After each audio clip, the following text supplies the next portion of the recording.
Bismillahirrahmanirrahim. Assalamualaikum warahmatullahi wabarakatuh. Hello everyone, welcome back. And I am Fergie from Electrical Engineering of University of Indonesia. Last week we have discussed about NGN policy challenges, and today I will be explaining a summary of NGN Broadcasting and Security Network. Now without further ado, on to the next slide. Okay, as we discussed on the NGN policy last week, one of the issues of NGN is converting from the old switch network into IP-based network. And with that, these are the changes. First one is enabler, and these are the things that enables broadcasting in NGN. The first one is digitalization of content. It allows content to be digitalized and fully independent on the network. As for example, if you take a video and upload it in social media in the form of MP4, that is the form of NGN that is fully digitalized.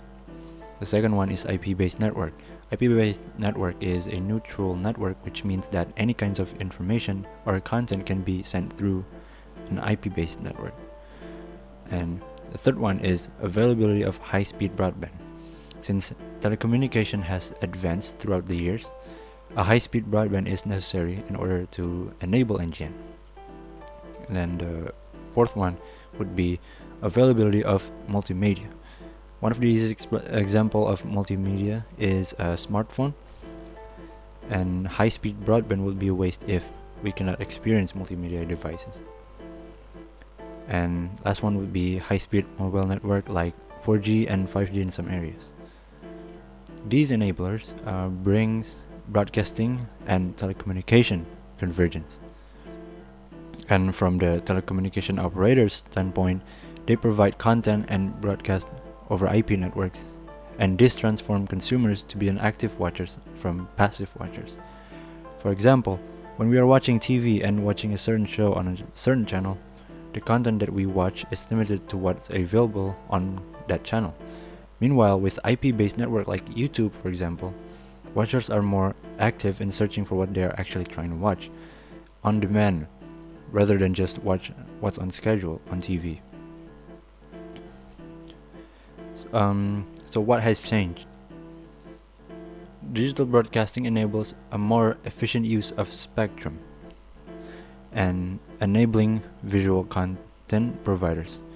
For example, like content creators on YouTube, a YouTuber, an influencer on TikTok, and maybe us individuals who are on social media posting our own content, and etc. And content provider can offer service directly to all market without gatekeepers. And government instruments to control broadcasting content are challenged by the new multi-platform. And the broadcasting market not only becomes more competitive, but it's also become an international market. As you can see from the changes from in this figure right here on the right hand side of the screen, in the analog TV era, most of the broadband spectrum are being consumed at around 328 megahertz,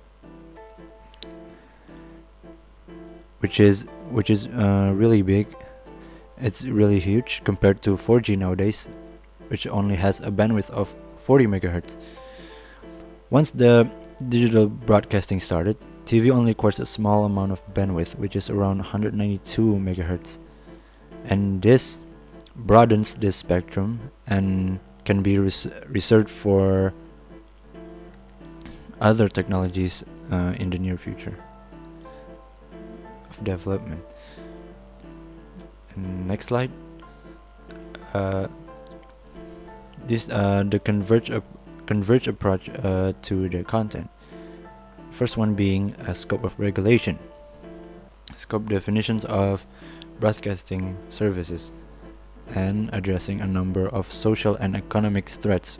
For example, plurality, cultural diversity, national identity, and standard of decency. For example, in the European Union, they differentiated television by schedule and non-scheduled. And the second one is ensuring effective competition. With this, they provide equal access to content to provide competitive offers, and a development of the appropriate technologies and services on the digital dividend spectrum. And government can start by educating consumers properly, reducing switching costs, and simplifying bureaucracy for new players. And then there's a spectrum allocation, and then a public interest objective for content. And the regulation should consider the changes in the supply of information and programming, and then move from institutional supervision to system-based supervision. For example, like YouTube for children, and audiovisual services offered by internet providers that simply host the content uploaded directly by users cannot be included in a possible definition of broadcasting services. And last one is advertising. There were time frames and quotas for advertisement in the traditional broadcasting, but those were not applicable for NGN since user can skip advertisement frames. It must carry a regulation. Broadcaster must carry public services channel. And next, we're going to discuss about NGN and network security. Security in NGN is an important aspect since IP network are experienced with attack from internet, email, and applications. The traditional circuit switches are usually designed as closed protocols in which users have a lesser amount of info and its structure and functioning. Contrary, NGN is IP-based, developed by open protocols. So, and security is all the more necessary.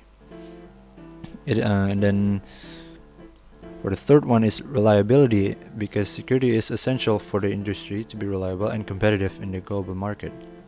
Downward work could impact the national economy as well. And social dimension of security, consumers are becoming dependent on information system. NGN should provide a reliable connection anytime and anywhere. And then security threats affecting the converged infrastructure can arise from anywhere because of the borderless nature of the IP network. And then ensuring an appropriate balance between civil liberties and security solutions such as anonymity and freedom of expression. And then the collaboration with international standard organization, for example like ITU, ETSI, ISO, etc. And then there are 5 possible threats. The first one being destruction of information or network. This is an attack on availability. Next one is corruption, unauthorized tampering with an asset. This is an attack on integrity.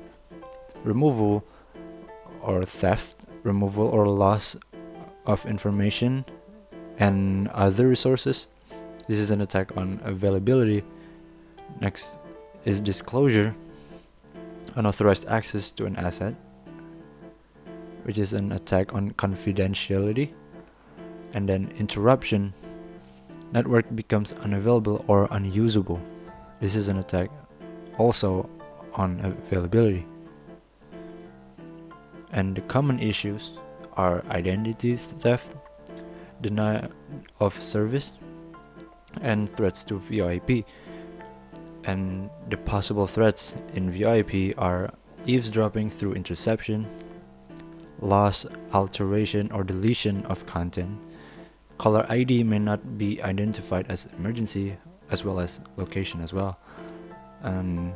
Lack of capacity or system management, DOS attack, viruses and malwares, and power failures. And that is all from my explanation of summary about NGN, Broadcasting and Security Network. And thanks for watching. Assalamualaikum warahmatullahi wabarakatuh.